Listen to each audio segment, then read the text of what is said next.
नमस्कार दोस्तों, मैं मुकेश पाकर आपके अपने यूट्यूब चैनल पर आप सभी का तहे दिल से अभिनंदन करता हूं। कल अपन बात कर रहे थे 12th बायो की, जिसमें चैप्टर संख्या 65 चल रहा था, जिसका नाम था जीवों में जनन। कल हमने बात की थी जनन क्या है, जनन कितने प्रकार से होता है, अलैंगिक जनन क्या है, लैंगिक जनन क्या है। उसके बारे में हम सबसे पहले हमने बात की थी अलैंगिक जनन के बारे में। उसमें हमने जो टॉपिक चल रहा था वो था अलैंगिक जनन की विधियां।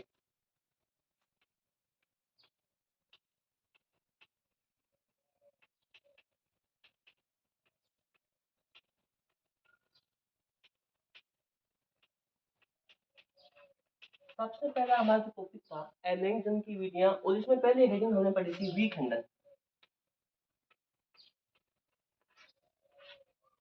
विखंडन की बात की थी, और विखंडन में हमने कहा था कि कोई विखंडन का मतलब होता है टूटना। यानी हमने कहा था कि कोई भी जनक कोशिका है, उस जनक कोशिका का शरीर दो या दो से अधिक भागों में डिवाइडेशन हो जाता है, लेकिन जितने भी जो भाग बनेंगे, जितने भी जो खंड बनेंगे, वो जो खंड बनेंगे वो समान आकार के बनने वाले हैं। ठीक है, ये बात हमने की थी। ठीक है, उसके बाद हमने पढ़ा था कि जो विखंडन होता है वो मुख्य रूप से भाई दो प्रकार से होता है। एक तो द्विखंडन होता है और दूसरा होता है भाई बहुखंडन। सबसे पहले हमने बात की थी द्विखंडन की, और द्विखंडन का मतलब अपने को पता चल ही गया कि द्वि माने होता है भाई दो।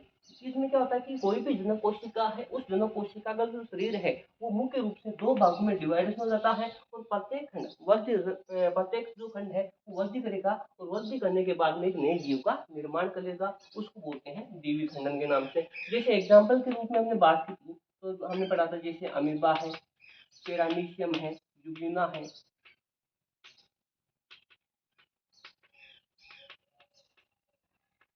ये हमने एग्जाम्पल के बारे में बात की थी। अब यहाँ से कल बात की थी कि अमीबा होता है, उसमें अनियमित प्रकार से विभाजन होता है। पेरामीशियम होता है, उसमें हमने पढ़ा था अनुप्रस्थ प्रकार का विभाजन होता है। यूग्लिना पढ़ी थी, उसमें पढ़ा था हमने अनुदैर्ध्य प्रकार का विभाजन होता है। ये कल हमने बात की थी। उसके बाद में हमने पढ़ा था बहुखंडन की बात की थी। और बहुखंडन क्या होता है कि कोई भी जनक कोशिका है, उनका शरीर दो या दो से अधिक भागों में डिवाइडेशन हो जाता है, उसको बोलते हैं भाई बहुखंडन के नाम से जानते हैं। और एग्जाम्पल के रूप में जैसे हमने लिया था अमीबा लिया था, और दूसरा लिया था हमने प्लाज्मोडियम। तो ये कल बात हमने की थी। अब आज अपन बात करेंगे मुकुलन की।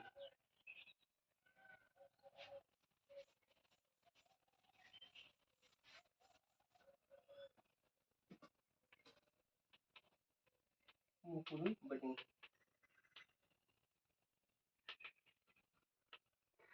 मुकुलन में क्या होता है कि कोई भी जनक कोशिका है, कोई भी जनक कोशिका है या कोई जनक जीव है, उसमें क्या होती है, या कोई मानो प्लांट है, ठीक है, प्लांट का कोई शरीर है, उसमें क्या निकलती है, एक छोटी सी अतिवल्ली निकलती है। वो छोटी सी जो अतिवल्ली होती है वो कलिका के रूप में। जैसे मान लो कोई ये जीव है, इस जीव से एक छोटी सी अतिवल्ली निकल रही है, तो ये जो अतिवल्ली है वो एक कलिका के रूप में निकल रही है। अब ये जो कलिका है उस मात्र पादप से अलग हो जाती है, और अलग होने के बाद में पूर्ण विकसित जीव का निर्माण कर लेती है, या पूर्ण विकसित जीव बना लेती है। उसको बोलते हैं भाई मुकुलन। जैसे एग्जाम्पल की अपन बात करें, जैसे yeast, जैसे हाइड्रा,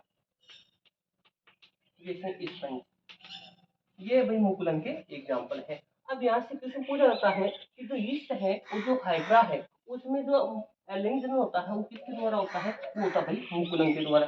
यदि क्वेश्चन पूछा जाता है कि स्पंज में जो एलिंजन होता है वो किसके द्वारा होता है, तो आपको पता होना चाहिए कि जेन्युल में आंशिक, जेन्युल में आंशिक मुकुलन के द्वारा।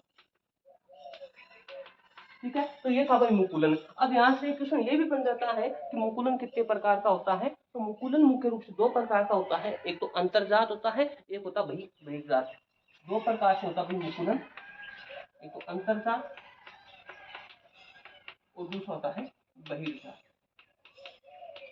तो ये था भाई मुकुलन। ठीक है, मुकुलन क्या है कि कोई भी जनक कोशिका है या कोई भी प्लांट है, उनसे क्या निकलती है, छोटी सी अतिवल्ली निकलती है। वो छोटी सी अतिवल्ली होती हुई कलिका के रूप में निकलती है। वो आगे जाकर वैसे जीव का निर्माण कर लेती है, या वहां से अलग हो जाती है, तो वैसे जीव का निर्माण हो गया, उसको बोलते हैं मुकुलन। जैसे एग्जाम्पल के रूप में जो है यीस्ट है, हाइड्रा है, स्पंज वगैरह है, तो ये दूसरे विधि में मुकुलन।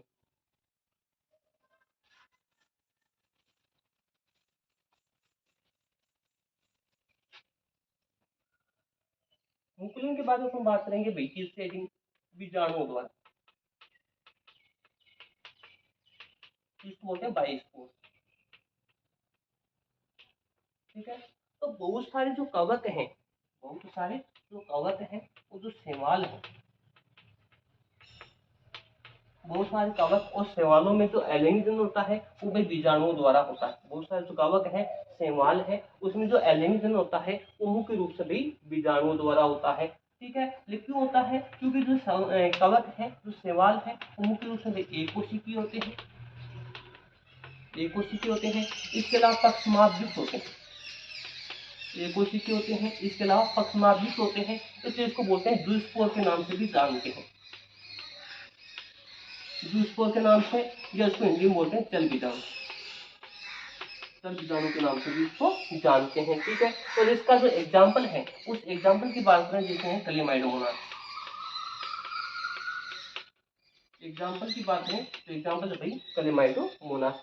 अब हमको यहाँ से तो पता चल गया कि बीजाणु द्वारा जो जन्म होता है वो कवक में होता है और शैवाल में होता है। लेकिन कुछ कवक ऐसे भी होते हैं, कुछ कवक ऐसे भी होते हैं जिसमें बीजाणु के द्वारा जन्म नहीं होता है, बीजाणु के स्थान पर किसका निर्माण होता है? कोनिडिया का। यानी कुछ कवक ऐसे होते हैं जिनमें बीजाणुओं के द्वारा जन्म नहीं होता है, उसमें भी कोनिडिया का निर्माण होता है। तो जो कोनिडिया का जो निर्माण होता है वो कौन से कवकों में होता है? तो उस कवक का नाम भी पेनिसिलियम नोटेकम, पेनिसिलियम नोटेकम। ठीक है, तो क्वेश्चन पूछ लिया कि पेनिसिलियम नोटेकम क्या है, तो बता देना भाई कवक। क्वेश्चन पूछ लिया कि ऐसे कवक का नाम बताओ जिसमें बीजाणुओं के द्वारा जन्म न होकर कोनिडिया का निर्माण होता है, कौन से कवक में होता है? उसका नाम भी पेनिसिलियम नोटेकम। ये भी अपने को ध्यान रखना है। तो ये अपना टॉपिक था बीजाणुओं द्वारा अलैंगिक जनन। ठीक है, तो ये अपनी हेडिंग थी।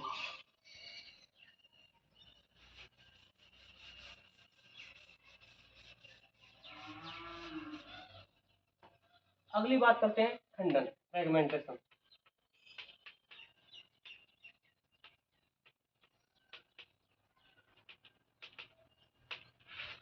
खंडन की अपन बात करते हैं कि इसमें क्या होता है कि कोई भी जनक कोशिका है या पादप शरीर है, कोई भी जनक कोशिका है या पादप शरीर है, वो मुख्य रूप से दो भागों में डिवाइडेशन हो जाता है या दो से अधिक भागों में डिवाइडेशन हो जाता है, उसको बोलते हैं भाई खंडन। अब हमने एक तो पढ़ा था भाई विखंडन, एक होता भाई खंडन। विखंडन में हमने पढ़ा था कि जितने भी जो खंड बन रहे हैं वो समान आकार के बन रहे हैं, लेकिन विखंडन में जो खंड बनेंगे वो समान आकार के नहीं बनेंगे, इसलिए इसको बोलते हैं खंडन। यानी कोई भी जनक कोशिका है या कोई भी पादप शरीर है, उनका शरीर दो या दो से अधिक भागों में डिवाइडेशन हो जाता है, उसको बोलेंगे भाई खंडन के नाम से उसको जानते हैं। ठीक है, जैसे एग्जाम्पल के रूप में अपन बात करें तो एग्जाम्पल इसका रिक्सिया, रिक्सिया मार्केंसिया, रिक्सिया मार्केंसिया, स्पाइरोगायरा।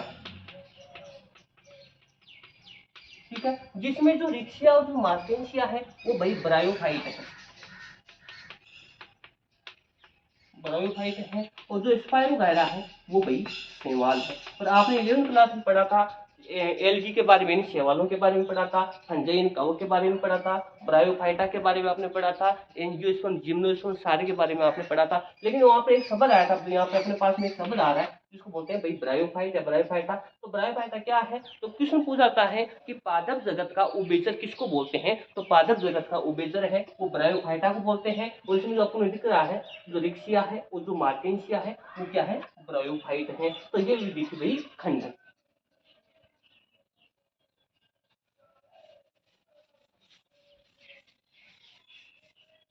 अगली विधि है कायिक प्रवर्धन। कायिक प्रवर्धन क्या होती है कि पौधे के कायिक भाग, पौधे के कायिक भाग, जैसे जड़ है जिसको बोलते हैं रूट, जैसे तना है इसे बोलते हैं, वह पत्ती जिसको बोलते हैं लीफ, जड़ तना व पत्ती के द्वारा द्वारा नए पार्थों का निर्माण, नए पार्थों का निर्माण कायिक प्रवर्धन कहलाता है। उन पौधे के कायिक भाग, पौधे के कायिक भाग जैसे जड़ है, तना है, पत्ती है, इन सभी के द्वारा नए पौधों का जो निर्माण होता है उसको बोलते हैं भाई कायिक प्रवर्धन के नाम से उसको जानते हैं। अब जो कायिक प्रवर्धन में एक डेफिनेशन और आती है जिसका नाम होता है भाई पर्वत। ठीक है। तो पौधे का वह भाग, जैसे मान लो जड़ वाला भाग है, तने वाला भाग है, पत्ती वाला भाग है, वो मात्र पादप से अलग हो जाता है और मात्र पादप से अलग होने के बाद में एक नए जीव का या एक नए पादप का निर्माण कर लेता है। उस विधि को बोलते हैं भाई परवर्त के नाम से उसको जानते हैं। अब बात करते हैं जो कायिक प्रवर्धन होता है वो निम्न प्रकार से होता है। सबसे पहले अपन बात करेंगे जड़ों द्वारा, जड़ों द्वारा जिसको बोलते हैं वायु, जड़ों द्वारा। अब देखो जड़ों द्वारा किसमें होता है कि बहुत सारे काष्ठीय पादप ऐसे होते हैं जिनमें जो जड़ें होती हैं वो आगे जाकर, बहुत सारे जो काष्ठीय पादप होती हैं उन काष्ठीय पादपों की जो जड़ें होती हैं वो आगे जाकर प्रवाह का निर्माण कर लेती हैं, प्रवाह का निर्माण कर लेती हैं और प्रवाह का निर्माण कर लेती है। जैसे आपने देखा होगा नीम है, शीशम है, बहुत सारे जो काष्ठीय पादप है, बहुत सारे जो काष्ठीय पादप है उन पादपों की जड़ों, पादपों की जड़ें आगे जाकर परवा का निर्माण कर लेती है, परवा का निर्माण कर लेती है। तो जैसे कौन है नीम, जैसे आपने देखा होगा शीशम, नीम भी है शीशम भी है, उसमें आपने देखा होगा कि जो पादपों की जो जड़ें हैं नीम की है शीशम की, उनकी जो जड़ें आपने देखी होगी उन जड़ों के से क्या निकल जाती है, पास पास में परवा निकल जाती हैं और वो परवा आगे जाकर किसका निर्माण कर लेती है, नए पादप का निर्माण कर लेते हैं। ठीक है। कुछ पादप ऐसे भी होती हैं जिसमें कंदमूल पाई जाती है, वो कंदमूल आगे जाकर किसका निर्माण कर लेती है भाई, अपस्थानिक मूलों का निर्माण कर लेती है। कुछ पादप ऐसे होते हैं जिसमें कंदमूलें पाई जाती हैं या कंदमूलें होती हैं वो आगे जाकर अपस्थानिक जड़ों का निर्माण कर लेती है। जैसे आपने एग्जाम्पल के रूप में अपन बात करें, जैसे डहेलिया है, शकरकंद वगैरह है, शकरकंद है, इसके अलावा डहेलिया है। तो ये था भाई आपका टॉपिक जड़ों के द्वारा कायिक प्रवर्धन। अगली बात करते हैं अपन तने के द्वारा।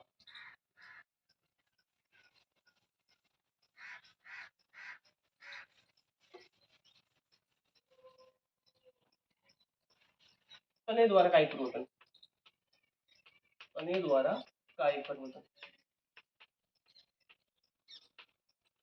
ठीक है। तने द्वारा जिसको बोलते हैं बाई स्टेम। ठीक है। अब तने द्वारा कायिक प्रवर्धन क्या होता है कि जिस प्रकार जड़ में कायिक प्रवर्धन होता है उसी प्रकार तने में भी होता है। तो तने में क्या होता है अलग अलग प्रकार से, जैसे मान लो परकंद है। ठीक है। परकंद में कौन आता भाई, अदरक आती है, इसके अलावा हल्दी आती है। जैसे बात करें कंद की तो कंद में आता भाई आलू, कंद में आता है आलू। जैसे अपन बात करते हैं सलकंद, सलकंद में आता भाई प्याज और लहसुन, प्याज और लहसुन। जैसे अपन बात करते हैं धनकंद की, इसमें आता है जमीकंद, केसर, अरबी। जैसे अपन बात करते हैं ऊपरी भूस्तारिका की,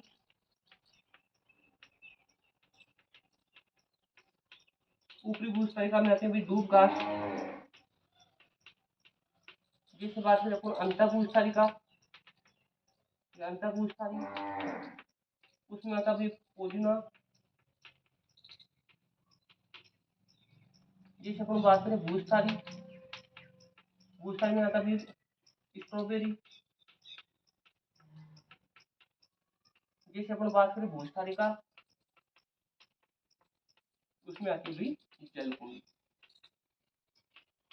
और यहाँ से भी एक क्वेश्चन भी पूछा जाता है, मान लो क्वेश्चन पूछ लिया कि परकंद का एग्जाम्पल बताओ, ऊपरी भूस्थारिका का एग्जाम्पल बताओ, सलकंद का एग्जाम्पल बताओ। यहाँ से हर बार कंपटीशन है कि अपने 12 की बात करें तो लगभग यहाँ से एक क्वेश्चन पढ़ने का चांसेस रहते हैं। तो हमने लिखा है तने द्वारा कायिक प्रवर्धन, तो तने के द्वारा भी जो प्रवर्धन होता है उसको बोलते हैं कायिक प्रवर्धन के नाम से जानते हैं। जैसे एग्जाम्पल के रूप में अपन बात करें कि क्वेश्चन है परकंद का एग्जाम्पल बताओ, तो भाई कौन है अदरक हल्दी। यदि क्वेश्चन पूछ लिया अदरक और हल्दी के द्वारा, या अदरक और हल्दी है वो किसके द्वारा कायिक प्रवर्धन होता है, तो उसमें होता है भाई तने के द्वारा। या आप ऑप्शन में दे दें कि हल्दी और अदरक किसका एग्जाम्पल है, तो आप किसका बताओगे, परकंद का बताओगे। ठीक है। अगर परकंद नहीं है तना है तो आप एग्जाम्पल उसको क्या करोगे, तना लिखोगे। ठीक है। तो परकंद किसमें है, अदरक हल्दी में है। कंद की बात करें तो किसमें भाई आलू में है। इसके अलावा अपने पास में सलकंद किसमें भाई प्याज और लहसुन में है।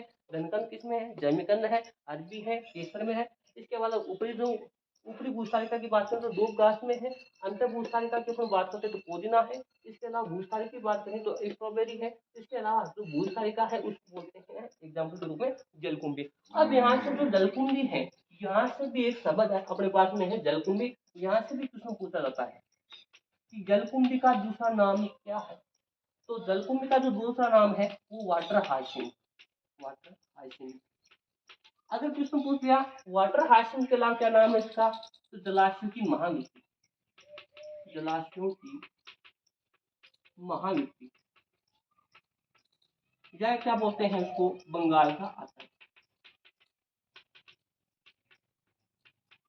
ठीक है, तो क्वेश्चन पूछ लिया बंगाल का आतंक किसको बोलते हैं, जलकुंभी को। जलाशयों की महामिट्टी किसको बोलते हैं, जलकुंभी को। वाटर हाइसिंथ किसको बोलते हैं, जलकुंभी को बोलते हैं। ये भी अपने को पता होना चाहिए। अब इसको बोलते क्यों हैं, इसका भी रीजन अपने को समझ में आना चाहिए कि मान लो हमने लिख दिया बंगाल का आतंक, जलाशयों की महामिट्टी, लेकिन इसको बोलते क्यों हैं, क्यों, क्योंकि सिंपल सी बात है, इसमें भाई जलकुंभी है, उसमें होता है भाई कायिक प्रवर्धन होता है, और ये जो कायिक प्रवर्धन होता है उसमें क्या होता है भाई, तेजी से ग्रोथ करती है। जो जलकुंभी है वो पानी की सतह पर तेजी से ग्रोथ करती है, जिसके कारण जो सूर्य का प्रकाश वगैरह है उसमें क्या होता है, जो पानी में रहने वाले जो जीव हैं जैसे मछली वगैरह है या मान छोटे मोटे जो प्लांट वगैरह है उनकी क्या हो जाती है भाई, मृत्यु हो जाती है। क्यों, क्योंकि वहां पर ऑक्सीजन नहीं पहुंच पाती है, और ऑक्सीजन नहीं पहुंचेगी तो सिंपल सी बात है जो जल में रहने वाले जितने भी जो जीव हैं उन जीवों की क्या हो जाती है, मृत्यु हो जाती है। इसलिए उसको बोलते हैं बंगाल का आतंक, जलाशयों की महामिट्टी के नाम से जानते हैं। तो ये था भाई तने द्वारा कायिक प्रवर्धन के नाम से उसको जानते हैं। अगला टॉपिक हम बात करेंगे पत्ती द्वारा।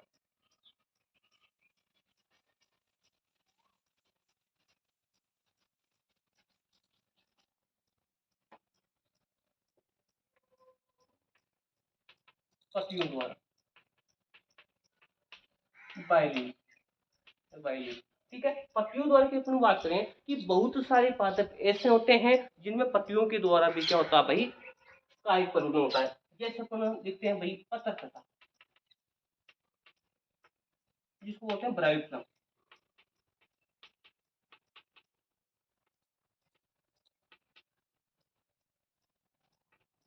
एक होता है बिगोनिया, पत्रचट्टा है, और जो बिगोनिया है इसमें जो कायिक प्रवर्धन होता है वो मुख्य रूप से किसके द्वारा होता है भाई, पत्तियों के द्वारा। अब पत्रचट्टा होता है, मान लो ये पत्ती है, ठीक है, ये जो पत्ती अपने को दिख रही है इस पत्ती में जो पत्र चटा है उस पत्र चटा में जो कायिक प्रवर्धन होता है वो होता है पत्तियों के किनारों से। पत्र चटा है उसमें जो कायिक प्रवर्धन होता है वो पत्तियों के किनारों से। लेकिन जो बिगोनिया की अपन बात करें हैं, और उस बिगोनिया में जो पर्णवरंत वाला भाग है वहां से, या अपन कह सकते हैं कि इसका जो मध्य शिरा वाला जो भाग है या शिरा वाला भाग है वहां से क्या होता है भाई, कायिक प्रवर्धन होता है, और वो आगे जाकर नए पादप का निर्माण कर लेती है। ठीक है, उसको बोलते हैं भाई पत्तियों द्वारा कायिक प्रवर्तन। तो क्वेश्चन पूछा जाता है भाई पत्तियों द्वारा कायिक प्रवर्तन किसमें होता है, तो आपका आंसर बता देना कि ब्रायोफिलम में पत्रचटा में होता है, इसके अलावा बिगोनिया में होता है। ये था भाई पत्तियों द्वारा कायिक प्रवर्तन। अगली बात करेंगे जन्नांगों द्वारा।